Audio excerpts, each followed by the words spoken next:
किसी मुल्क में एक बादशाह था जो खुश रहना चाहता था और खुशी की तलाश में मारा मारा फिरता था। इसने खुशी के माहिरीन की मदद ली, दानिश्वरों और समझदारों की पिटारियों में झांका, मगर खुशी का फार्मूला ना मिला। वो एक पहाड़ पर चढ़ गया। पहाड़ पर एक दरवेश रहता था। दरवेश के दो मशागिल थे कि वो सुबह सादिक के वक्त मशरिक की तरफ मुंह करके बैठ जाता और सूरज को आहिस्ता आहिस्ता उफक से उभरते हुए देखता और उसके बाद जंगल में निकल जाता। सारा दिन जंगल में गुजार देता। भूख लगती तो दरख्तों के फल तोड़कर खा लेता। प्यास महसूस होती तो वो नदी के झरनों और आबशारों का पानी पी लेता।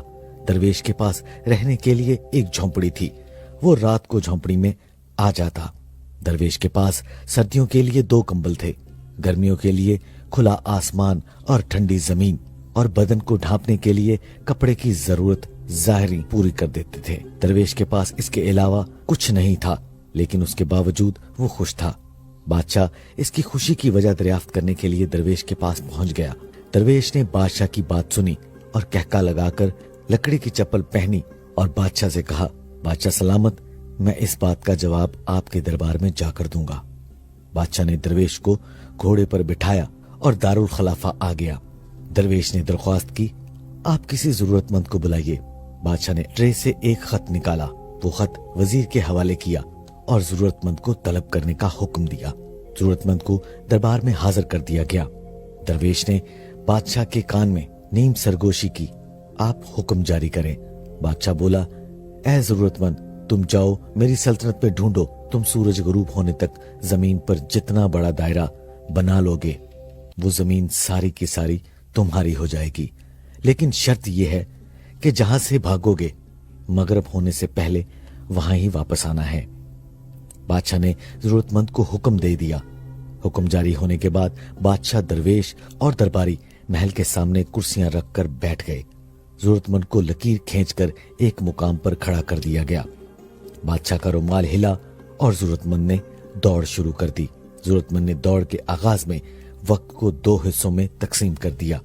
सुबह से लेकर जोहर तक आगे जाना और जोहर से मगरिब तक वापसी का सफर करना जरूरतमंद का ख्याल था। जरूरतमंद का ख्याल था कि वो जमीन का बहुत बड़ा टुकड़ा हथियाएगा। जरूरतमंद सरपट भागता रहा। जोहर के वक्त इसने 400 एकड़ जमीन गहराई फार्मूले के मुताबिक जरूरतमंद को अब वापसी का सफर करना था, लेकिन वो लालच का शिकार हो गया। उसने सोचा, अगर स्पीड बढ़ाऊंगा तो असर तक 100 एकड़ जमीन मजीद कर लूंगा, और वो अगर इसी स्पीड से वापसी के लिए दौड़े तो मैं मगरिब तक वापस पहुंच जाऊंगा। लालच ने इसकी अकल भी स्लिप कर ली। इसकी कैलकुलेशन भी गलत हो गई। वो मजीद जमीन के लालच में असर तक भागता रहा। सूरज ने जब तेजी से वापसी का सफर शुरू किया तो इस शख्स को अपनी गलती का एहसास हुआ। वो पलटा और वापसी के लिए दौड़ लगा दी, लेकिन बहुत देर हो चुकी थी। वो अब मगरिब से कबल वापस नहीं पहुंच सकता था। इसके पास उस वक्त 2 ही ऑप्शन थे।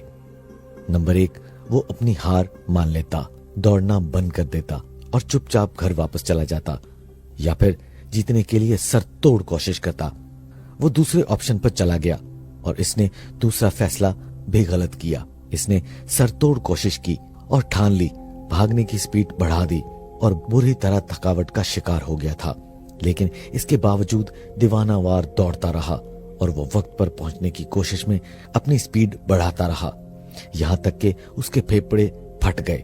इसके मुंह से खून जारी हो गया, लेकिन वो उसके बावजूद भागता रहा।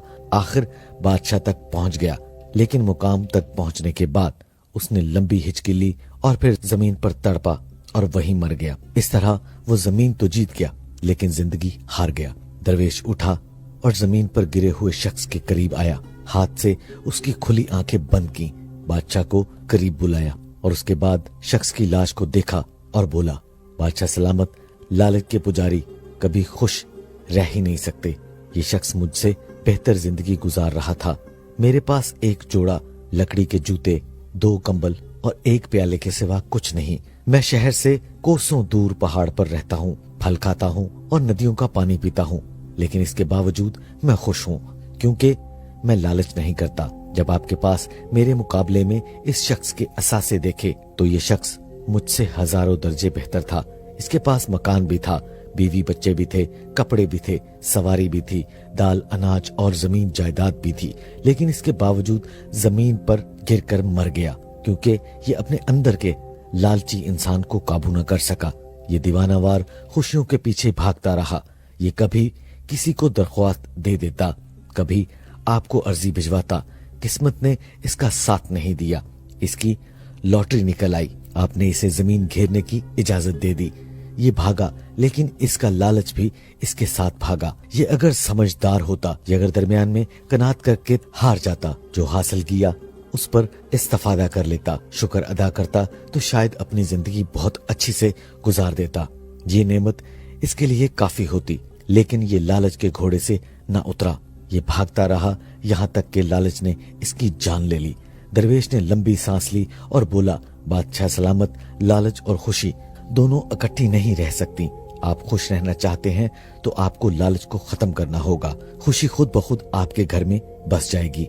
लेकिन अगर आप लालच के घोड़े पर बैठकर खुशी की तलाश में भागते रहे तो आपका अंजाम भी इस शख्स जैसा होगा और आप भी इबरत का निशान बन जाएंगे।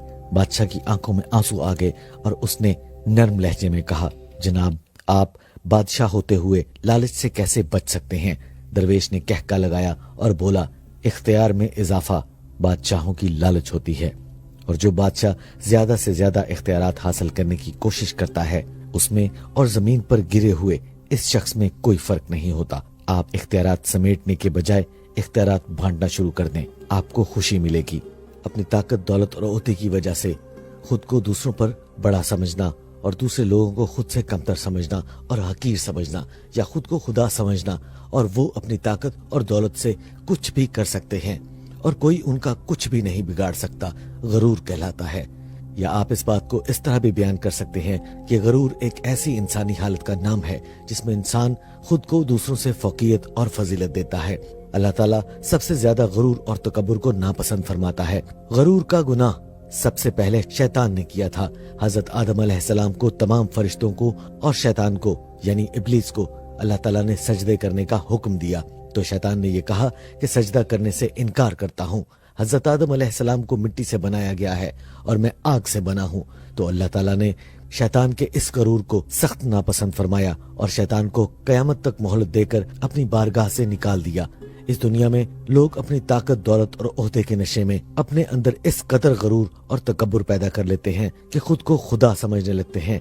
दुनिया में इनकी मिसालें नमरूद, शादाद और फिरौन की हैं, जो अपनी दौलत और ताकत की वजह से इस कदर गरूर में मुब्तला हो जाते हैं, खुद को खुदा कहलवाने लगते और वो लोगों पर अपने गरूर की वजह से जुल्म के पहाड़ तोड़ते थे। लेकिन अल्लाह ने उनके नामो निशान तक इस दुनिया से मिटा दिए। इन्हें दुनिया के लोगों के लिए इबरत बना दिया। बड़ाई सिर्फ अल्लाह के लिए है। अल्लाह ताला अपने बंदों में आजिज़ी को पसंद फरमाता है। इंसान को गरूर जैसे कबीरा गुनाहों की बिल्कुल इजाजत नहीं देता। लेकिन लोग ऐसे भी हैं जो जरा सी दौलत और ताकत और ओहदे हासिल करते हैं तो इनमें गरूर जैसा कबीरा गुनाह पैदा हो जाता है और दूसरे लोगों को कमतर और अपने से हकीर समझना शुरू कर देते हैं और आजिज़ी छोड़ देते हैं। इसके लहजे, चाल ढाल, रहन सहन में गरूर नुमाया नजर आना शुरू हो जाता है और वो अपनी ताकत और दौलत और ओहदे को इस्तेमाल करते हुए कमजोरों को जुल्म सितम का निशाना बनाते हैं। ख़वातीन और हज़रात, हम अल्लाह पाक से दुआ करते हैं कि अल्लाह पाक हमें गरूर की उस हद को छूने से बाज रखे कि जिससे अल्लाह पाक का अजाब हमारे पे नाज़िल हो और हमारा भी उन कौमों जैसा हाल ना हो कि जो आज इबरत का निशान बन चुकी हैं। अल्लाह पाक हमें और इंसानियत को अपने अजाब से दूर फरमाए। आमीन सुमा आमीन। ये तो ख़वातीन और हज़रात, आपको लालच के हवाले से ये कहानी कैसी लगी? हम उम्मीद करते हैं कि आपको ये कहानी बहुत पसंद आई होगी और शायद ये कहानी आपकी जिंदगी बदल दे। हमारी आज की वीडियो का इख्तिताम यहीं पर होता है। इंशाल्लाह नेक्स्ट वीडियो में किसी नए टॉपिक के साथ आपकी खिदमत में हाजिर होंगे। अगर अभी तक आपने इल्म की बात को सब्सक्राइब नहीं किया तो कर लीजिए और बेल आइकन को जरूर प्रेस कीजिएगा ताकि हमारी हर नई आने वाली मालूमाती वीडियो आप तक बर वक्त और हर वक्त पहुंचती रहे। अपना और अपने अजीज़ो अकारब का ख्याल रखिएगा। अल्लाह हाफिज।